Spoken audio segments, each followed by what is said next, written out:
Welcome back. A huge election on Tuesday. With us, Fernando Guerra. He's the founding director for the Center for the Study of Los Angeles at Loyola Marymount University and a professor of political science. Thank you very much for Thanks for having me. Before we get into this election on Tuesday, the district attorney's race, extremely important.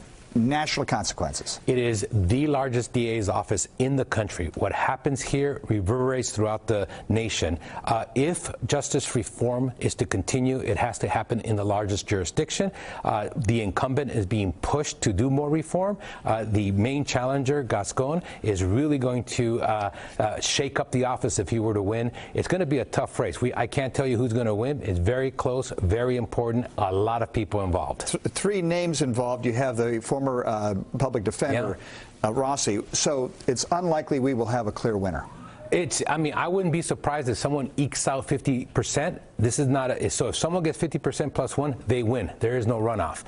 It could be Lacey, it could be Gascon, or there could be a runoff. All three scenarios, to me, are still in play. We will know by Wednesday. And she's got to be concerned based on what we saw in the LA County Sheriff's Office in 2006. Yes, Jim McDonald, overwhelming favorite. That's upset. Right. That's right. You know, Gascon has a lot of powerful endorsements, a lot of money. He's been able to campaign against an incumbent, unlike we've seen before, with the exception of Alex and winning the sheriffs against Jim McDonald. Right. We should point out Jackie Lacey has endorsements too. Absolutely. In fact, Dianne Feinstein endorsed her. Kamala Harris endorsed Gascon.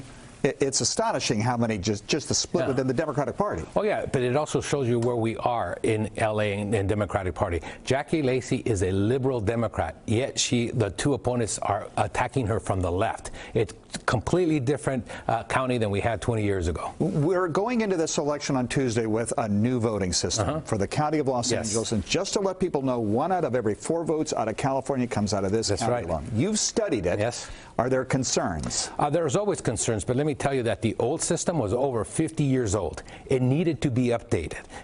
No matter what, it's going to be better than what we had before. We had gotten so used to the old system that we didn't even consider the faults of it as being different. So many provincial votes were not counted before. They will be this time.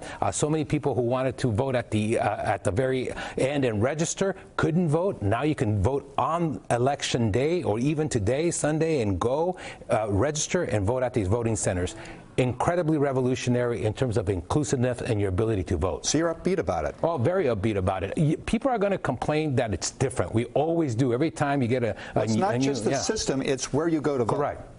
So in 2018, we had 2,700 polling locations. Now we only have 1,000. In LA County. But you could only go to one of those 2,700. You had to go to that unique one that you had your unique ballot.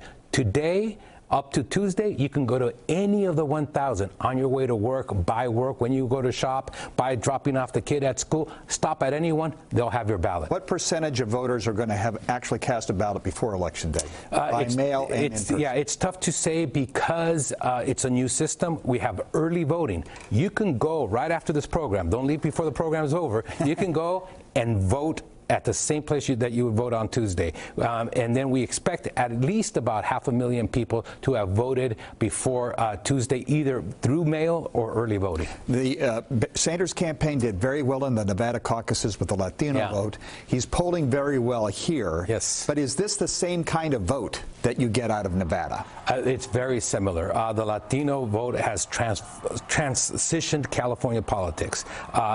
Bernie Sanders is going to win California, and he's going to win it because of the Latino support. But not a majority, a plurality. Correct. It's all about voting. Yes. Bernie Sanders, no candidate is going to get 50%. And as a matter of fact, no candidate is going to get 50% of the Latino vote.